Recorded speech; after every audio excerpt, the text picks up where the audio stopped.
with diplomacy coming out tomorrow, I thought I'd do a quick overview of some of the things in diplomacy. So to get started, you're going to have the player HQ and Dalbusta on your station.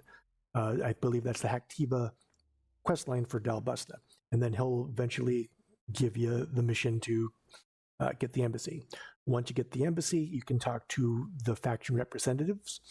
And if you have a level reputation of 10 with them, you can request a diplomat, and that's what these people are. They're all diplomats from different factions, and they'll send them over, and the diplomats have all the same functions as the representatives have, and so you don't have to go running around the universe. Good luck out there. He'll give you your first agent, or direct you to the first agent, and you can also obviously, if you saw that, not you, but you can also have them direct you to agents as well. I don't know if you can find agents randomly. I haven't really looked that hard, but I've never noticed running across one randomly. But you probably can, considering X4. But this is the diplomacy string. This one here is just basically the redone version of what was the old from the old version, the redone reputation screen from the old version. So not much different here as far as functions, but it'll a little bit of a design change. Agents, we just talked about getting the agents, and you need your diplomats and spies. They require a ship. This guy is missing a ship. No, it's right there. But once you hire them, they'll initially ask you to do select a ship, this little screen here, and they won't work until they get a ship, and that ship needs to be at the player HQ for them to use, and it has to be a small or medium ship. And the ships only affect the speed of the missions, not the success chance. And there are three stats: prestige, travel speed, and weapon output. Now, prestige is a little bit difficult to get because most of the ones that are going to have high prestige are like unique ones that you can only get once and you can't build.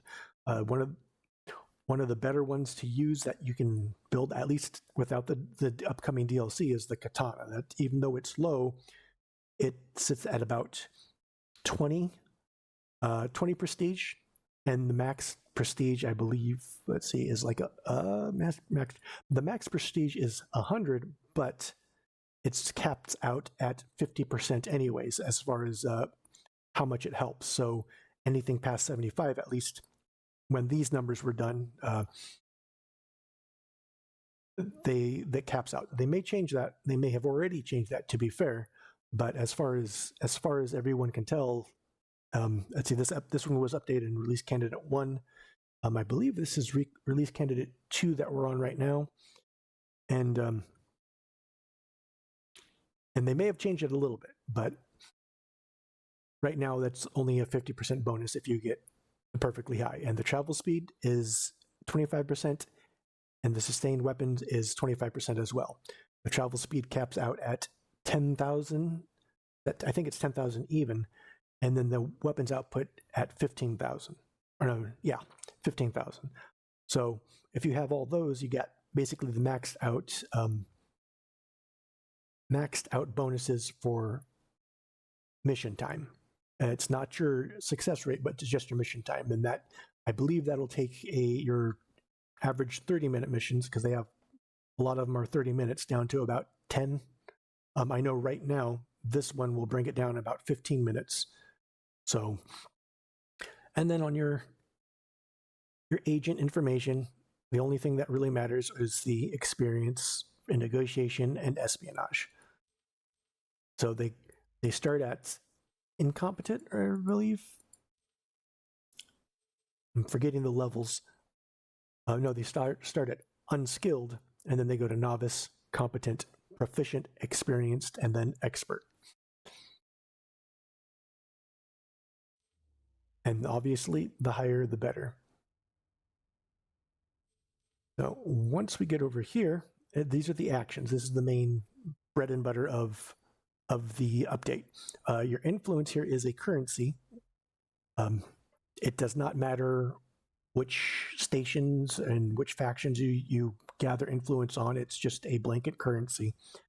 And it goes from very low all the way to very high, but it also has in between. So it's like very low, low, low, medium. So if I was just at low, medium, and then I did one of these, and I popped it up to medium, then it will go to medium high to high, then to very high.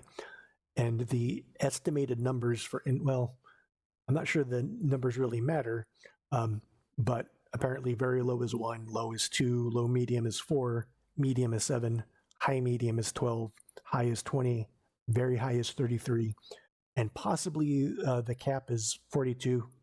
That's questionable. This is just kind of estimates of people who've been testing. There are 2 ways to gain influence: the cultivate and intelligence network. This one's the easiest. You just select, and then you select a friendly station. Right click the station, select, and then you can send them off. I'll send them off there. And you don't need any skills. There's no risk, and that'll bring it up just a little bit. Your intelligence network one, you can do on anybody. So like you can't double up on same stations for these missions. So I just sent him here. I wouldn't be able to do it. Or wait a minute. Is this the one?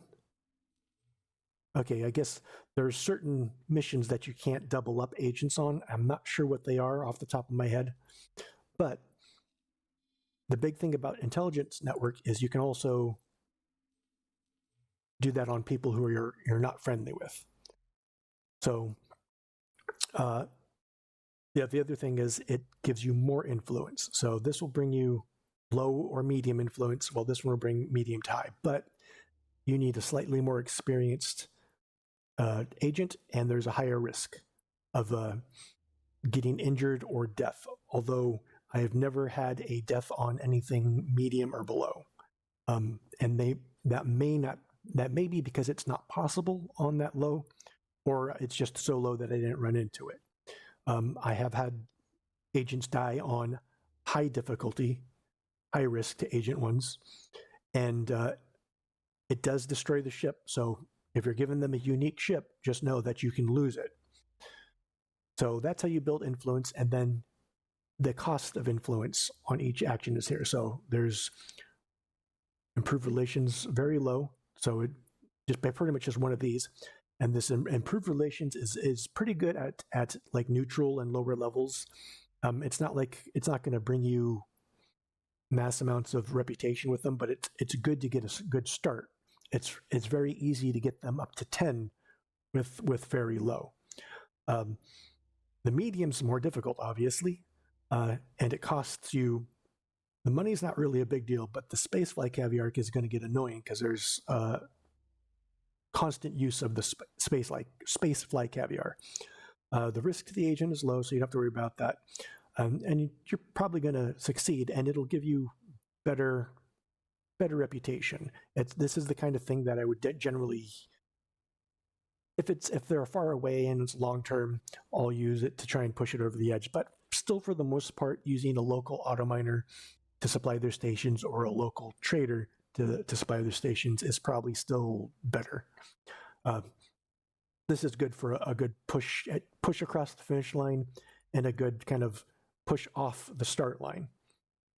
Armistice is probably the biggest one that's going to affect you directly, and that's because you can bring your relations to neutral with someone who you're hostile with. And quite pricey, and you need to have at least a proficient in negotiations. Remember, there's two different skills. There's espionage and negotiations. This top part is negotiations. And the risk to the agent is medium, and the likelihood of success is medium. So you can have a low risk to agent and a high risk or a low risk of success, which means you're likely going to fail, but your agent will be okay. So, and then there's the gift or bribe option. From what I can tell, this increases the likelihood of the mission succeeding on top of your proficiency. And then the active station information, that's just you basically, the station you select, you'll see what's around it, just like it was your station. Same thing with the active ship, except it's a ship. Trade deal, obviously, it gives you a discount on that station.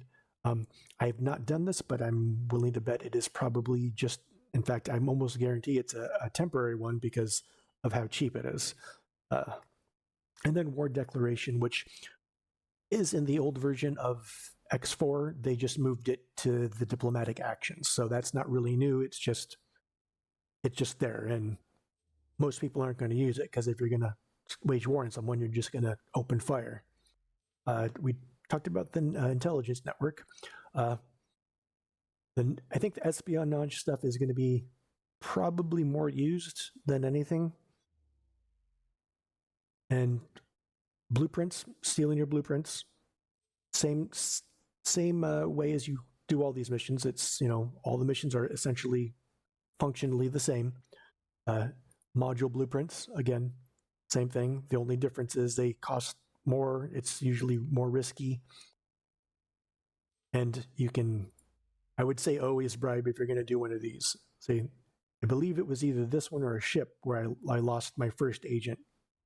Your agents can also come back injured, and that just puts them out of commission for a while they heal. So that's not a big deal. But the death ones are kind of annoying because now you have to replace the agent and train them back up. For this one, I would definitely suggest buying as much of the cheap module blueprints and stuff for all these, for any of the blueprints, as you can. That way you have a higher chance of getting the expensive blueprints when you send an agent to steal something. So, and I believe someone had said, and I can't confirm personally, that you can actually steal through this, through diplomacy, or rather espionage, you can actually steal the shipyards modules, which you can't EMP and scan to get. But theoretically, if you EMP and scanned everything else and sent them to get a module blueprint, then they're going to come back with the shipyards because those are the only ones left. And that saved you, hundreds of millions of credits. And small, medium, large, extra large, same thing. But you'll notice very hard and a very low success chance, or just low success chance, and it's very risky. They make it so it's almost, it makes it a very questionable thing. It says, well, do I need to risk it? Because when I lose them, I have to start all over with that agent and get them back up there, and I have to pay it all again. Or if you're, really well off economically, I can just wait for probably about the same amount of time and afford the blueprint. So it is definitely kind of well, what do I want to do? Both ways can seem about the same amount of time for a lot of people. Spy on station, same thing as the active station one here. Spy on ship, same thing, only on a ship. I probably use these three the most. You can get items that you can't find anywhere or have trouble finding just through an agent mission, and it doesn't take long, and there's no risk to your agent for these low ones. So like I needed like 8 bandanite crystals for something and I couldn't find them, so I just sent them on a bunch of missions to get bandanite crystals and had them in pretty short amount of time. Uncommon items, just slightly higher risk, although this is still next to nothing, but better items. And then rare items, which I believe they changed in the last couple patches. I'm not 100% sure, but I believe that used to be high because I wasn't sending them on there because I figured, or maybe it was a cost thing. It was either a risk or a cost I looked at and I said, I'm not going to bother. But it seems like something changed, or maybe I'm just remembering it wrong. So those are your basic missions. Those are what they are and what they look like, how they work. These are going to be the bigger, or rather not these, but these two here are going to be the big changes, I think. the diplomatic interference is how you start your faction wars or faction cooperation. So once you go in here, it's the same thing as the other mission, although you'll notice that there's no risk, it's guaranteed, and it's unskilled. And you say, well, that's kind of easy. Well, I mean, the hardest part is the spaceflight caviar. This does not send them to war or make them friendlier with each other. This just initiates the event to do so. So you select your factions that you want to mediate between, and then what's going to happen after you send them, after 30 minutes, or this would probably be cut down to 15 with the shippies on, you'll get one of these, because that's what these are. Each time you run the initiate diplomatic interference, you will get one of these events. As far as I can tell, you can only have one at a time, but that's what they are. And so let's go back to one of these as. So what you can do here is you got 3 different choices. You can focus on making them nothing change, focus on them getting friendlier, or getting more hostile.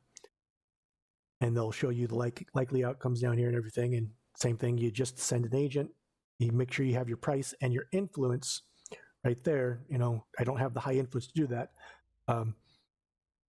This one's been going for a while, but these last about 2 hours before they end. So if you don't have the level of influence, it's pretty easy to go and run some of those missions to get influence and get what you need to send an agent to interfere.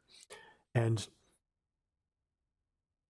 one of the other things is if your agent fails, it can, I'm not sure if it's guaranteed, but it's happened to me both times I did it manually like this and failed, is that it will go the opposite direction. So one of the first ones I did, I said, I don't remember who it was, but I tried to focus on escalation to get them to go to war. It failed, and instead they got friendlier. So it was like 2 steps back.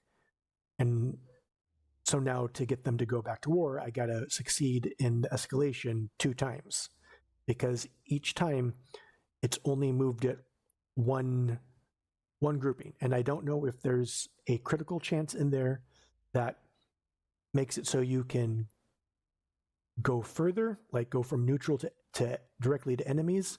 But every one that I've done, it's only moved 1. So let's see if there's anything.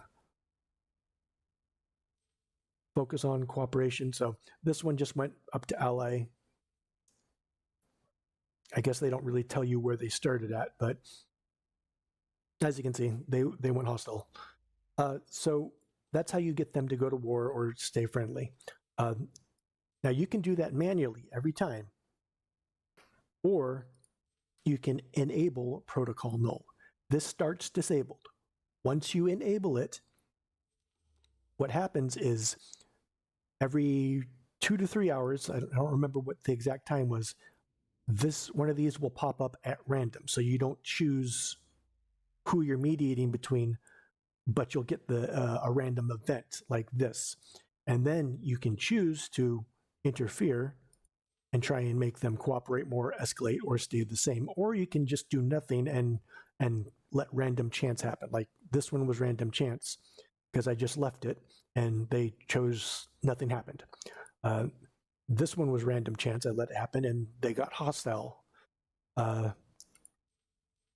This one popped up automatically and I saw this and I said, I don't want them getting friendlier, so I actually sent an agent to focus on status quo and he succeeded and they're still hostile.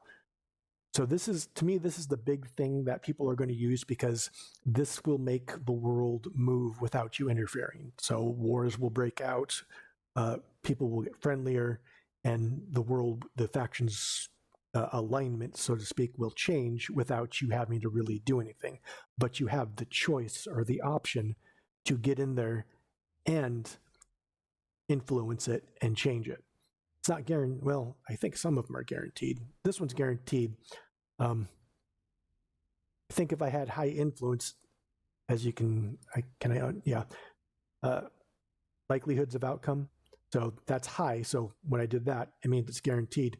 this is low. So if I was able to click on that, I had influence, then the success would probably it would tell you if it's a low success chance, high success chance, guaranteed. But that's up to you if you use protocol null. Or alternatively, and I don't know why you'd want to, you could initiate something between two factions and then just leave it and let them randomly decide. But if you're going to initiate that, why bother? You might as well choose what you're going to try and do. And it costs you a spacefly caviar each time. So that's why one of the reasons I like this, because it's free. It's a toggle. You toggle it on, and then you just get random events between two factions, and you get to choose whether you support them going to war, support them making peace, or support them staying the same. And they'll cost you different things still, but you don't even have to do anything if you don't want to. So entirely optional. And I think that's going to be the biggest feature of diplomacy that people are going to use. The last one here is just a little side note. It's the Fate of Heretics End, and essentially all this does is it changes the flag of Heretics End to allow the NPC factions to build in it or claim it, and that's it. And that can cause war, or if there's no one around there that's at war with them, they're not going to go to war. They're just going to take it over. So, or you can just leave it and then you take it, like I did. So that's about that. I think that's everything. I may have missed something. There's a lot to it. For an update, there's a lot to it. I'm sure people are going to min-max and data mine and stuff and get all the specific details and the numbers. I mean, obviously someone has been doing that through beta, but there are certain things that aren't out there, and I'm sure they'll make videos and tell you how to min-max. But that's kind of the overview of what the diplomacy update is and how it works and what each one of these actions are and what they do. I don't think I mentioned. I'm making sure I didn't mention anything, or rather mismentioning anything. Obviously, well, thank you for interrupting me. Don't drop the cargo. The DLC, the ships, if you haven't seen, are going to be very, very much spy orientated. They're going to be probably the highest prestige ones, and very fast. So they're gonna definitely fill those first two for the bonuses. I'm not sure how good the weapons are going to be, but the DLC is a spy ship. It looks like it's going to be very much meant to be built to be used with your agents. So there is that. And yeah, that's all I can think of. So comments or questions, if I know the answer, I'll let you know. I'm sure there's going to be many people out there with answers before me anyways. So thanks for stopping by, and I hope that helps anybody who has any questions about it. And if not, ask away. There's going to be plenty of people answering questions.